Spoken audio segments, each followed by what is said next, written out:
Ya, pemirsa, Presiden Prabowo Subianto telah menyelesaikan berbagai rangkaian misi diplomatik di KTT APEC 2025. Sejumlah kesempatan dihasilkan ataupun kesepakatan maksud kami dihasilkan dalam pertemuan para pimpinan negara Asia Pasifik ini. Dan berikut laporan Agnes Valentina dari Gyeongju, Korea Selatan.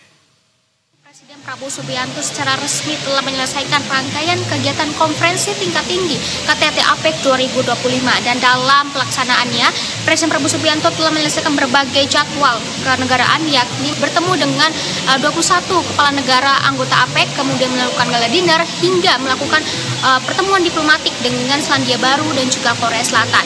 Dan dapat kami informasikan untuk hari ini sendiri Presiden Prabowo Subianto membicarakan banyak sekali isu terutama mengenai pemanfaatan kecerdasan buatan atau AI sebagai kunci untuk mempercepat pengentasan kemiskinan dan untuk memperkuat ketahanan pangan.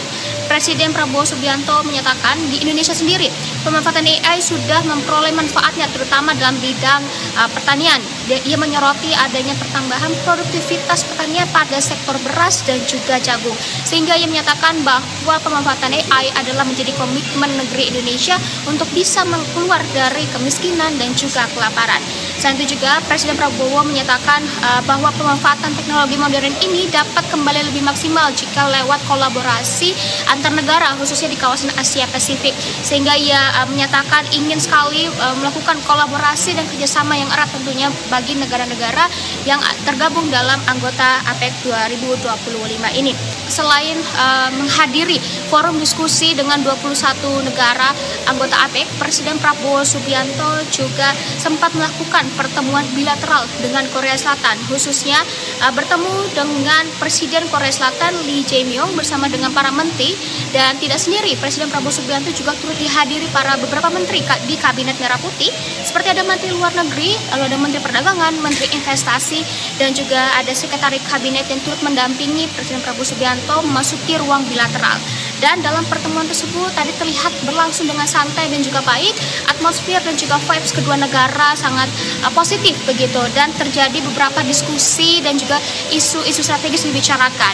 Dan salah satu isu strategis penting yang dibicarakan dalam pertemuan itu yakni mengenai follow up pengembangan pesawat tempur KI KF-2, di mana Presiden ingin melakukan negosiasi dan nantinya negosiasi ini juga akan terus didalami dan dibantu oleh Menteri Perekonomian Erlangga Hartarto terkait harga. Dan dia juga mengaku bahwa pertahanan adalah hal terpenting baginya dan terpenting juga bagi sebuah negara, sehingga ia sangat berharap bahwa proyek pengembangan pesawat tempur ini juga bisa berhasil ke depannya. Dan tentu saja dalam pertemuan itu pihak Korea Selatan juga meminta dan berharap ke depannya Indonesia dan Korea Selatan bisa melakukan pertemuan diplomatik secara lebih baik dan juga lebih resmi.